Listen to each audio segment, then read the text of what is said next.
오사카 공장의 새벽 3시 17분. 죽음 같은 정적을 깨는 것은 오직 김민준의 거친 숨소리뿐이었다. 젠장. 그의 손끝에서 떨어진 미세한 금속편이 차가운 바닥에 떨어졌다. 오늘로 벌써 157번째 시도. 일본인 장인들조차 포기한 이 정밀 부품에 도전하고 있었다. 0.001의 오차.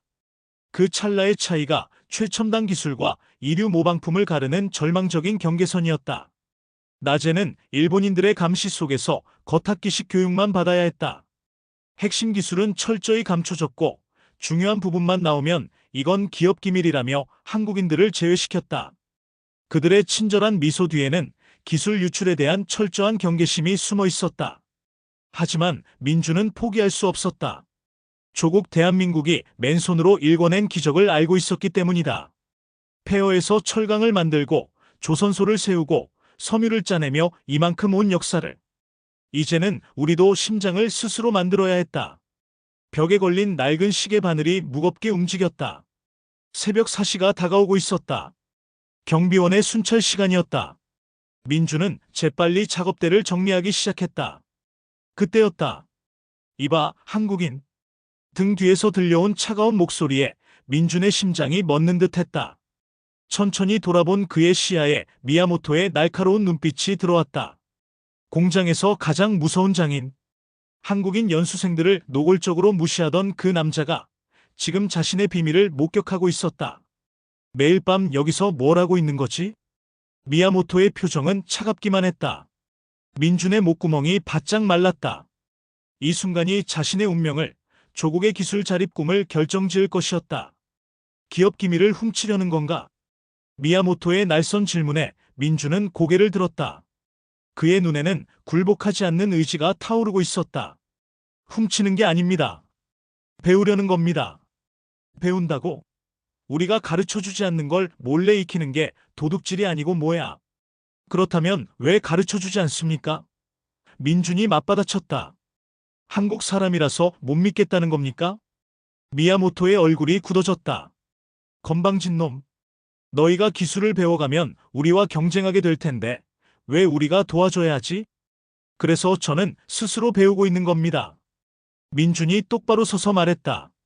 누구의 도움도 받지 않고 제 힘으로. 미야모토가 비웃었다. 제 힘으로? 우리 장비로? 우리 공장에서? 맞습니다. 하지만 이 손은 제 것이고 이 머리도 제 것입니다.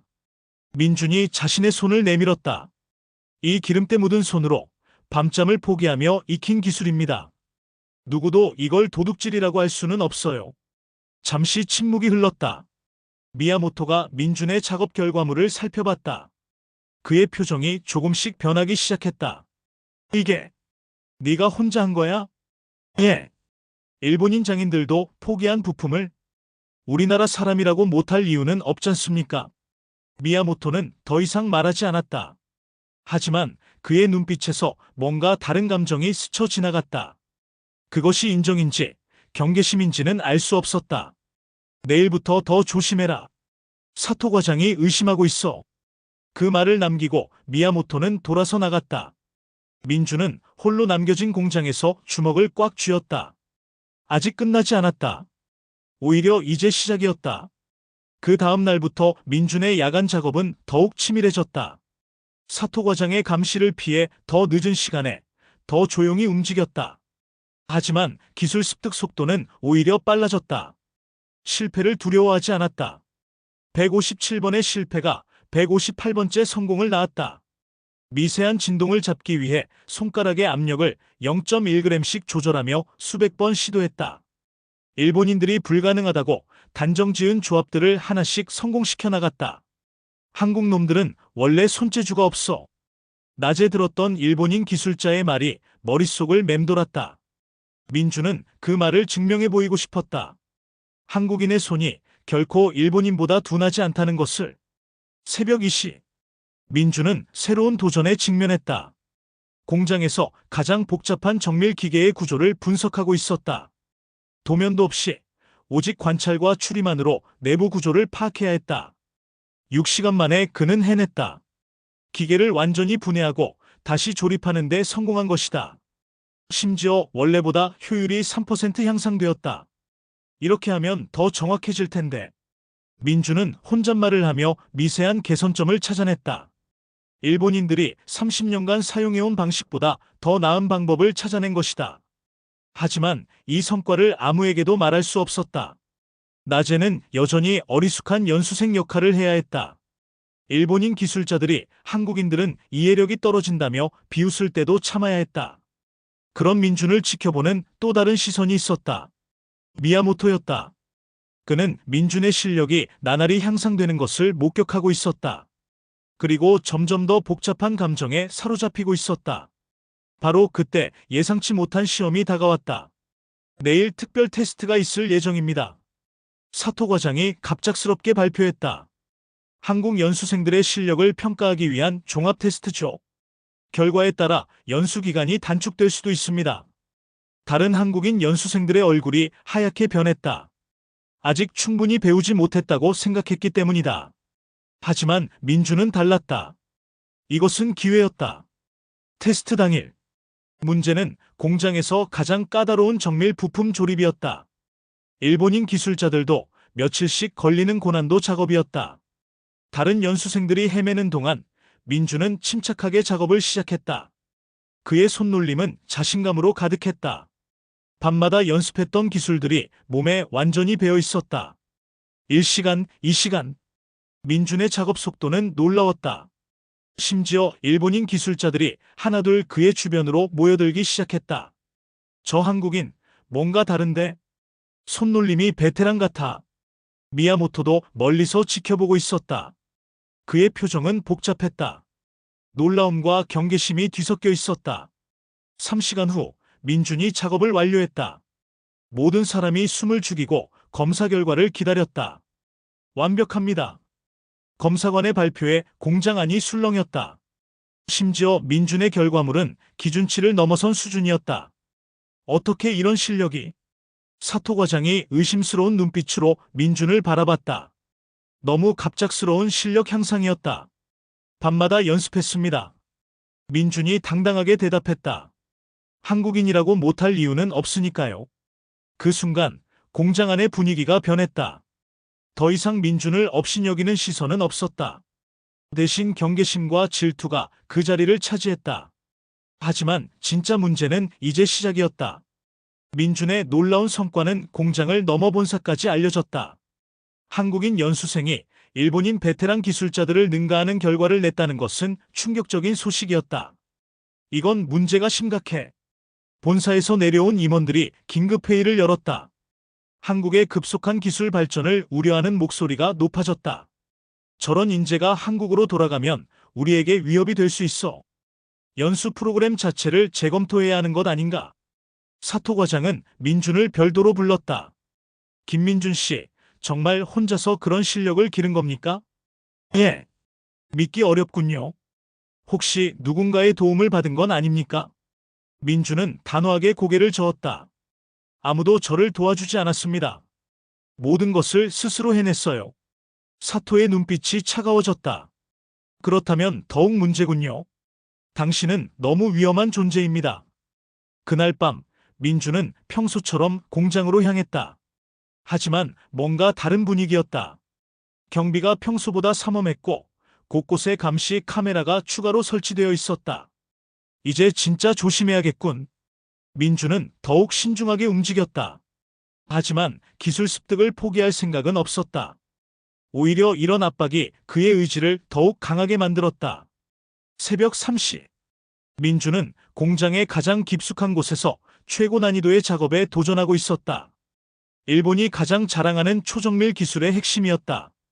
바로 그때 복도에서 여러 명의 발걸음 소리가 들려왔다. 사토 과장과 보안 요원들이었다. 저기 불빛이 보이는군. 역시 그놈이야. 민준은 절체절명의 위기에 처했다.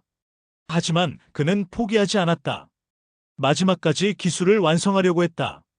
김민준, 거기서 뭘 하고 있는 거야? 사토 과장의 고함 소리가 공장을 울렸다. 하지만 민준의 손은 멈추지 않았다. 이미 90%까지 완성된 작업을 포기할 수는 없었다. 멈춰. 당장.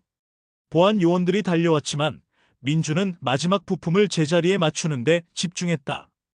0.001의 정밀도를 요구하는 작업. 조금이라도 흔들리면 모든 것이 망가질 수 있었다. 찰칵! 완벽한 조립이 완료되었다. 그 순간 기계가 부드럽게 작동하기 시작했다.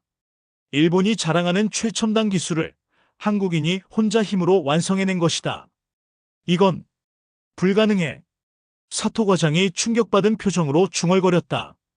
일본 최고의 장인들도 며칠씩 걸리는 작업을 민준이 단 몇 시간 만에 해낸 것이다. 어떻게 이런 일이? 저는 한국 사람입니다. 민준이 당당하게 말했다. 우리는 불가능을 가능하게 만드는 민족이에요. 폐허에서 기적을 만들어낸 민족이라고요.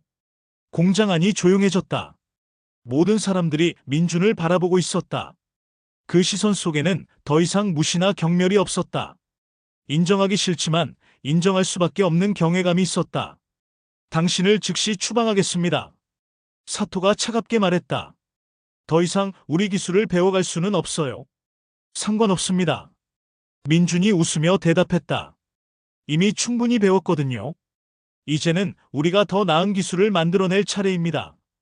그의 자신감 넘치는 모습에 일본인들은 할 말을 잃었다. 이 순간 그들은 깨달았다. 한국이라는 나라가, 한국인이라는 민족이 더 이상 무시할 수 없는 존재가 되었다는 것을. 미야모토가 멀리서 지켜보며 혼잣말을 했다. 저 자신감, 정말 무서운 놈이야. 추방 명령이 내려진 다음 날, 민주는 짐을 꾸리고 있었다. 6개월간의 연수가 이렇게 끝나게 되었지만 후회는 없었다. 오히려 예상보다 더 많은 것을 얻었다. 정말 가는 거야? 같은 숙소를 쓰던 한국인 연수생 이철수가 아쉬워했다. 좀 더 조심스럽게 했으면 계속 있을 수 있었을 텐데. 아니야. 민준이 고개를 저었다. 이제 여기서 배울 건 다 배웠어. 오히려 더 있으면 우리 실력이 더 드러날 뿐이야. 그런데 정말 혼자서 그 모든 걸 해낸 거야? 그럼 우리 한국 사람 손이 일본 사람보다 못할 게 뭐가 있어? 민준의 자신감이 다른 연수생들에게도 전해졌다. 그들도 점점 당당해지기 시작했다.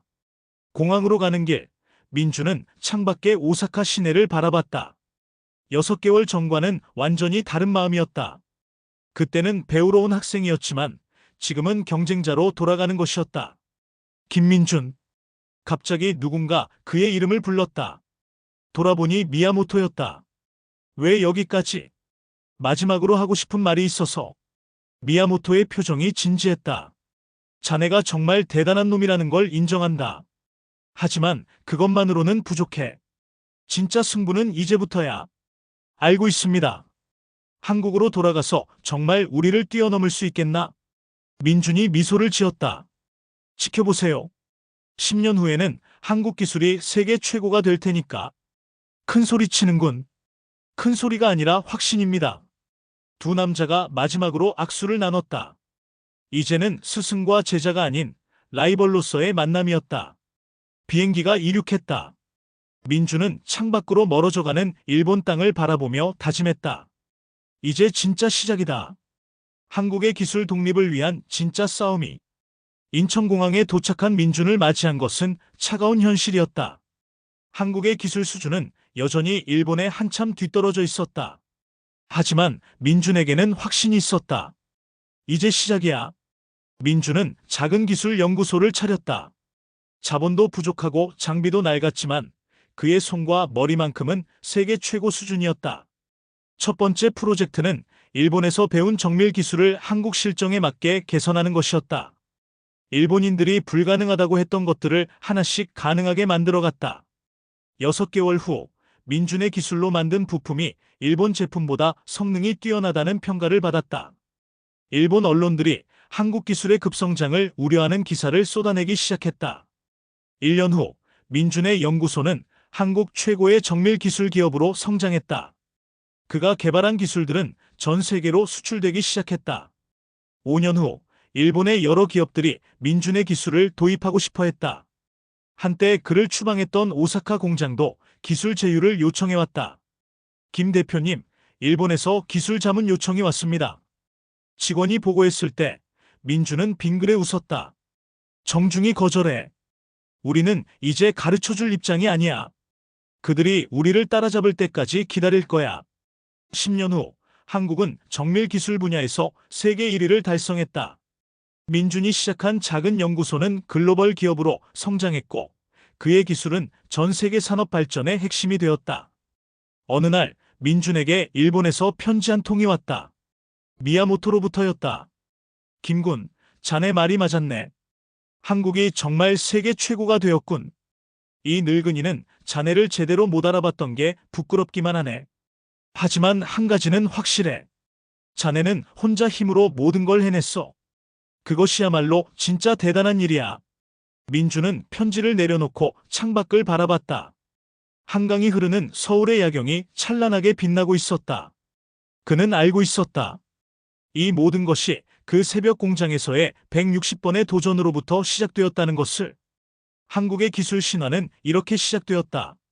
누구의 도움도 받지 않고 오직 불굴의 의지와 민족의 자긍심만으로 이루어낸 기적이었다. 끝.